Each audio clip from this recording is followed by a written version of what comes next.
कभी सोचा है कि वीडियो गेम्स में या फिल्मों में जो किरदार होते हैं वो इतने असली कैसे लगते हैं। आज हम एक ऐसी ही कमाल की तकनीक के बारे में बात करेंगे जिसमें एआई और फिजिक्स एक साथ मिलकर कुछ जादू जैसा करते हैं। और हाँ, सेल्फ हीलिंग अंडरवेयर के बारे में भी बात होगी। सुनने में थोड़ा अजीब है ना? चलिए समझते हैं ये सब क्या है। हम सबने कभी ना कभी किसी गेम या फिल्म में कोई स्टाइलिश कैरेक्टर देखा होगा और सोचा होगा, यार काश काश अपना डिजिटल अवतार भी इतना कूल दिख सकता। तो सवाल ये है कि क्या ये मुमकिन है? जवाब है हाँ। इमेज टू 3D मॉडल्स ये काम करते हैं, मतलब वो किसी भी तस्वीर को 3D इंसान में बदल सकते हैं। लेकिन एक पेच है। ज्यादातर मौजूदा मॉडल्स में कपड़े शरीर पर चिपके हुए होते हैं, समझिए जैसे बॉडी पर पेंट कर दिया हो। और जब ऐसा होता है तो इसके नतीजे, खैर वो मजेदार तो होते हैं पर किसी काम के नहीं होते। इस रिसर्च पेपर में इसे मजाक में नेकेड डीमन या नग्न दानव कहा गया है। मतलब शरीर और कपड़े मिलकर एक अजीब सा सिंगल ऑब्जेक्ट बन जाते हैं जो इस्तेमाल नहीं किया जा सकता। और इसकी सबसे बड़ी दिक्कत क्या है?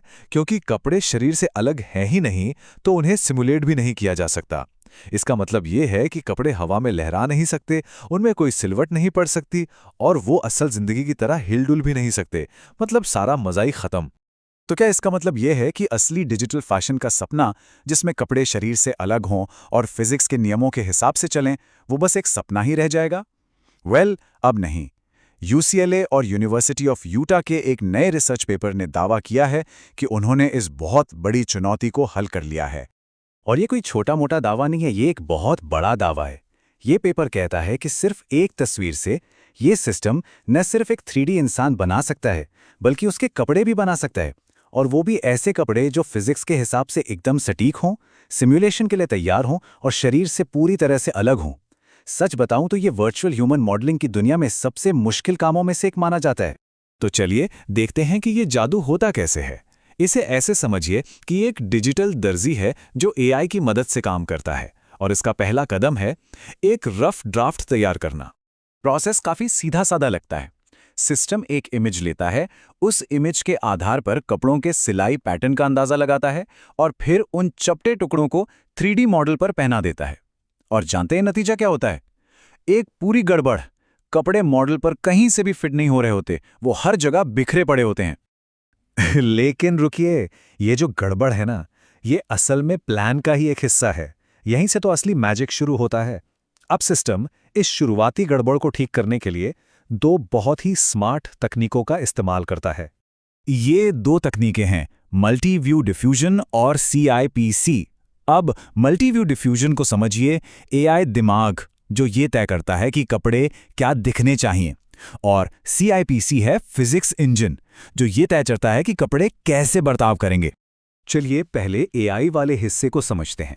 ये मल्टी व्यू डिफ्यूजन बड़ा कमाल का है। सिस्टम एक तस्वीर लेता है और फिर कल्पना करता है कि वो इंसान हर एंगल से, मतलब दाएं बाएं पीछे ऊपर से कैसा दिखेगा।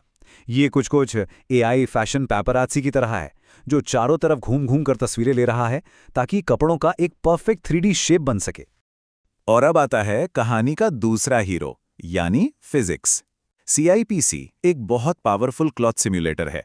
इसका गणित थोड़ा कॉम्प्लेक्स लग सकता है, लेकिन आसान भाषा में इसका काम बस इतना है कि कपड़े का हर एक धागा अपनी सही जगह पर रहे, शरीर के आर पार ना निकले और बिल्कुल असली दुनिया की तरह बर्ताव करे।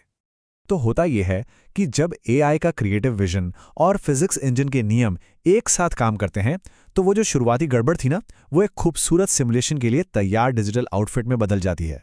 तो ये तो हो गई तकनीक की बात, पर असल में ये सब दिखने में कैसा लगता है? चलिए अब इसके नतीजों पर एक नज़र डालते हैं और साथ ही ये भी समझते हैं कि अभी इसकी सीमाएं क्या हैं। और ये देखें नतीजा। वाह, ये तो सच में अविश्वसनीय लग रहा है।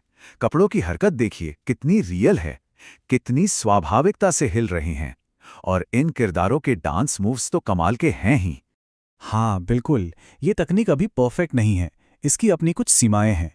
जैसे कि ये सिस्टम आम कपड़ों के साथ तो बहुत अच्छा काम करता है, लेकिन अगर कुछ बहुत ही अनोखा हो, जैसे पंखों वाला कोई जैकेट या मान लीजिए किसी को जेलीफिश जैसा कॉस्ट्यूम बनाना हो, तो एआई थोड़ा स्ट्रगल करता है। और हाँ, इस पूरी प्रक्रिया में टाइम लगता है। एक हाई एंड RTX 3090 GPU पर इसे पूरा होने में लगते हैं लगभग 2 घंटे। सुनने में थोड़ा धीमा लग सकता है ना, लेकिन ये देखते हुए कि ये काम पहले नामुमकिन था, ये अपने आप में एक बहुत बड़ी कामयाबी है। लेकिन अब बात करते हैं उस चीज़ की जो शायद इसकी सबसे हैरान कर देने वाली खासियत है, जिसका मैंने शुरू में जिक्र किया था, सेल्फ हीलिंग कपड़े।